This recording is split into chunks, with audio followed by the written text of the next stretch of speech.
Sir, Zamari and Garrett. I know what he starts at. Well, yeah. Name is Williams class. Okay, should be in Miss Williams' class right now. Oh, down here first. All right. Okay. I'm sorry about that, student. Serenity, if you go to Google Classroom, today's date, it's at the very bottom. Okay? It's a kind of a long post, so you have to look. It's in there. All right. And these, well, they cause death, destruction, all sorts of stuff. Well, preventing a landslide is going to be part of our mind mission today, class. Wow. All right. So what I'm going to do here first is I'm going to show you a quick 45-second video clip of what an actual landslide looks like in India. Now this one is a smaller one, but you can get the picture of how dangerous these can be from watching the video. Okay, so I'm going to share my screen with you. And then I'm going to show you this quick 45-second video of a landslide. That's cool.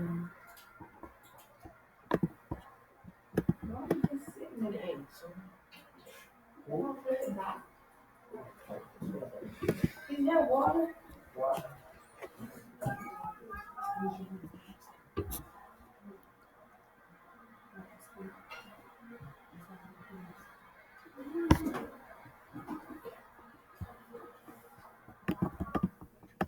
All right.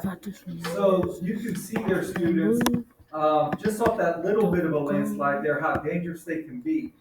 And as you read, sometimes what this flooding, it basically makes the ground turn, the earth turn into mud, especially areas where they don't have a lot of vegetation, meaning grass, trees, and bushes. Those roots hold the dirt and the land together. So that's one of the major problems when this mud that doesn't have all these roots and vegetation, it turns easily into basically mud and just slides. Okay? 6 weeks. So today, class, if you look at our learning objective, I need everyone looking at the Nearpod.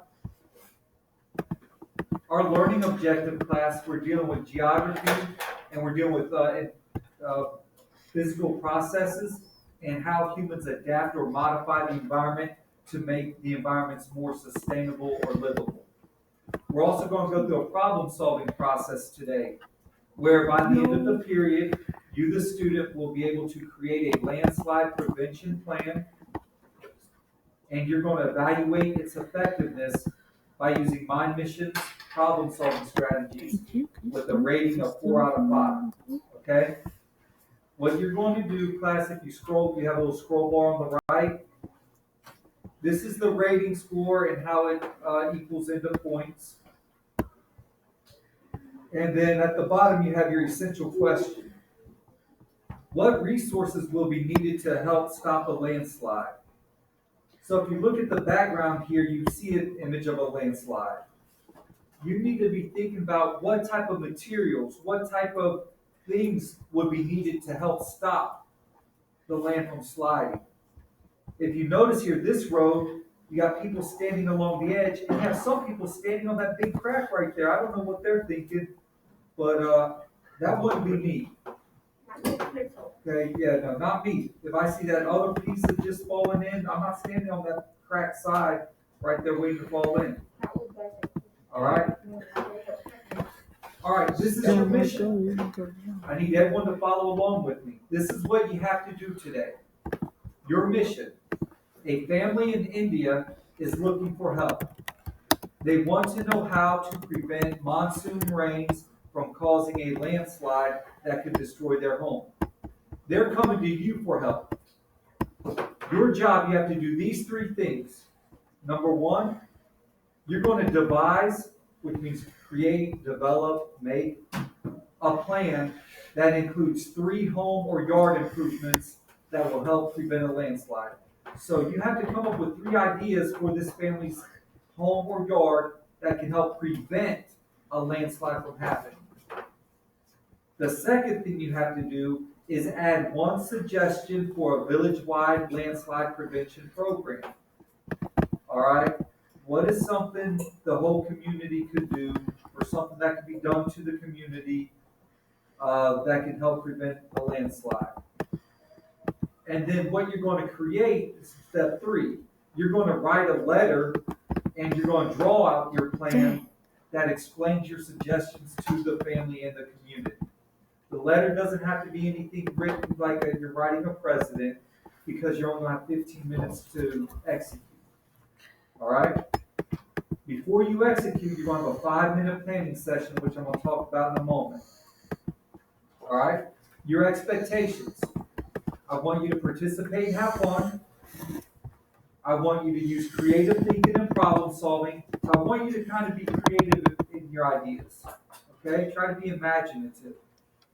Who knows? You might just actually come up with something that could actually really be viable. 3, challenge yourself to develop new ideas and technologies. Don't just do something just to do it. All right? Put thought and effort into it. Be mindful of our time limits. We have 5 minutes to plan. So you don't have to brainstorm your ideas in that 5-minute time period, and then you got 15 minutes to execute. All right? After we create it, then we're going to have a share out, and then we're going to do a reflection and a self-evaluation. For those of you working in groups in the classroom, keep the noise at noise level 1, not screaming, okay? All right, you're brainstorming. You're going to have 5 minutes to brainstorm and plan your ideas and plan your design. You're going to use the guiding question here to guide your planning time. Your guiding question is, how will you address each of the 3 needed improvements in the mission? So you can click on it, and steps 1, 2, and 3 you need to just work on and show evidence of your planning. Jot down ideas, draw quick sketches, add pictures. All right, and you're going to have 5 minutes to do this. When we get to the actual execution, you can either use your own paper, and for those of you in class, I'm going to pass out 3 sheets of paper, or you can use the draw it feature. Okay? You have 5 minutes to brainstorm. Begin. It's 11:20.